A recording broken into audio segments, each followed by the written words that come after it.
Day by Day Kids Bible, Day 150. The Beautiful Stone of the Kingdoms. Isaiah 13, 1 through 3, 19 through 22, 14, 24 through 25, 28 through 30. Here's what God told Isaiah the year King Ahaz died. Don't be glad, your enemies. Judah may be broken, but the nation will come back strong again.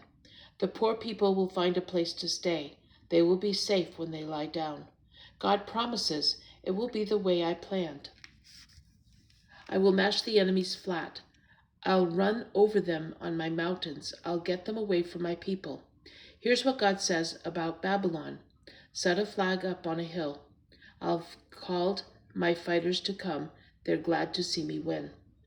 Babylon is like the most beautiful stone of the kingdoms. Its people are proud that Babylon is so great. So God will tear it down. Nobody will live there again.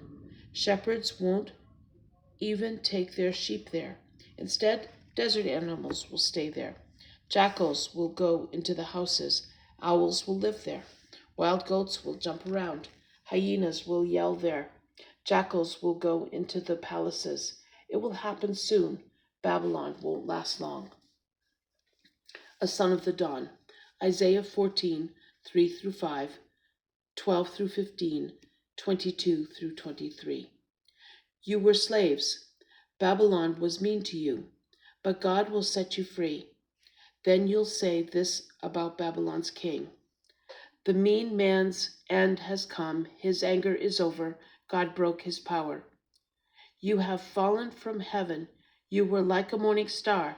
You were like a son of the dawn, but you were thrown down onto the earth. Once you tore nations down.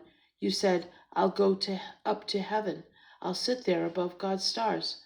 I'll go up above the clouds. I'll make myself like God. But you have been taken down to the grave. I'll come against Babylon, says God. I'll make it a place for owls to stay. It will be a place of mud and weeds. I will get rid of it, says God. Getting the dirt out. 2 Kings 18, 1 through 7, 2 Chronicles 29.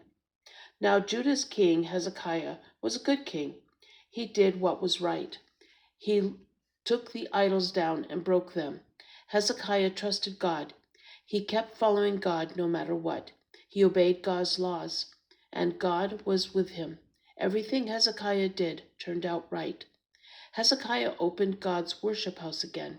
He fixed the doors. He brought the priest back.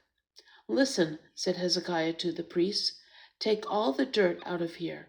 Our fathers didn't keep following God. They did what was wrong. They closed these doors. They put out the lamps. They didn't offer any gifts to God here, so God was angry at us.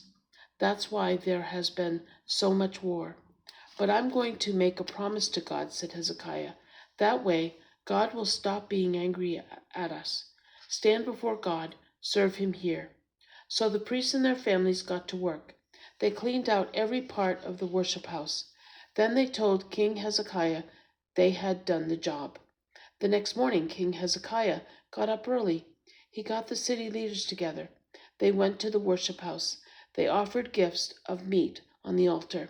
They asked God to forgive their sins. Priests came with cymbals, harps, and lyres. They did what God had said to do long ago. Priests also got their horns ready. King Hezekiah told them when to offer the gifts on the altar. Then they began singing. Priests played music.